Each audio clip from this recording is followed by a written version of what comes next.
Morning, folks. It's an overcast day here in southern Ontario. Had 3/4 of an inch of rain yesterday, which is really good. We're in a bit of a drought, so kind of need that. See, the ground's pretty bare. We're supplementing hay.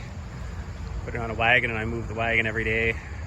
Just try to fertilize the real barren spots like this, and doling out a little bit of grass, and hopefully we get some rains and get some good fall weather. Turned the bulls out the other day. There's 4 of them in this group. You've probably seen them in other videos. These are 4 2-year-olds.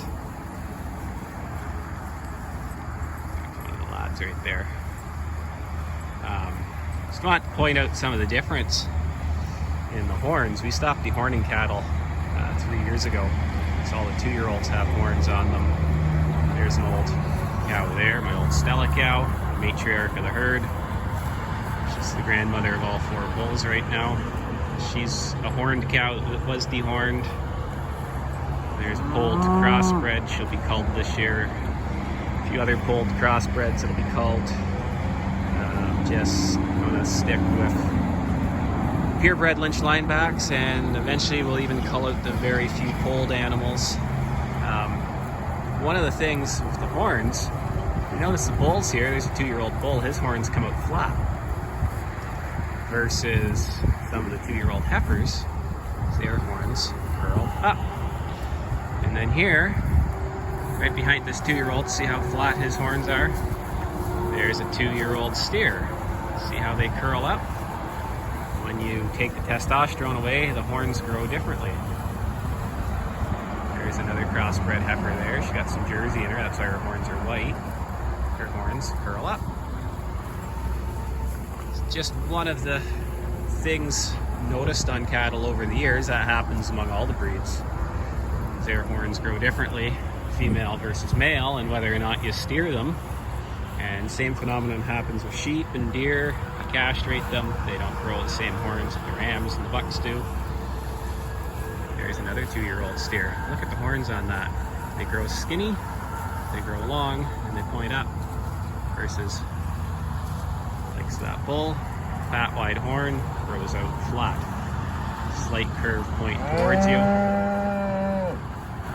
Steer, his horns pointing up. So it just kind of proves there's a lot more going on with that horn than we let on. And yeah, you know, they tend to rough each other up, but as all the cattle become horned over the next couple of years and the old dehorned cows retire and we get rid of the crossbreds and the other polled cattle, the polled cattle within the, like the purebred polled cattle within the breed, never perform the same in this herd as the horned cattle do. So once everything's horned, they'll all be on an even playing field. And as far as handling, that's up to us to learn how to handle horned cattle and work around it. These cattle don't go to the sale barn, they don't go into feedlots. We direct market. There's really no need for us to be cutting horns off anymore, so we've decided to go away from it.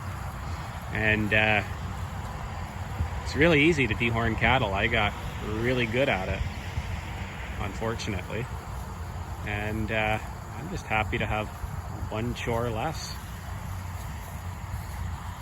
So that's our, I'd say this is our herd of Lynch linebacks, but it's not really. There's a couple of purebred steers out here, a couple of purebred yearling heifers we're breeding, and a few cull cows that are pure that are going to be going this fall. And then the rest are mainly crossbreds that will all end up being culled eventually in the next year or two. The dairy cows right now have their calves with them for the day. They're in a different herd, and that's A, I've got them on better grass than these, and B, it makes it a lot easier to separate the calves at night, and then the dairy cows come up here. And then that way they spend some time with the bulls, and it makes managing my pastures a lot easier if I could just manage them in one herd. But being that we're milking some of them, they kind of have to be separate, so I kind of call it a herd and a half by having the other group come up here at night and not having to give them so much of my good hay ground, or good pasture ground, I should say. Anyway, I could talk more about that another day. Just thought I'd point out the difference in the horns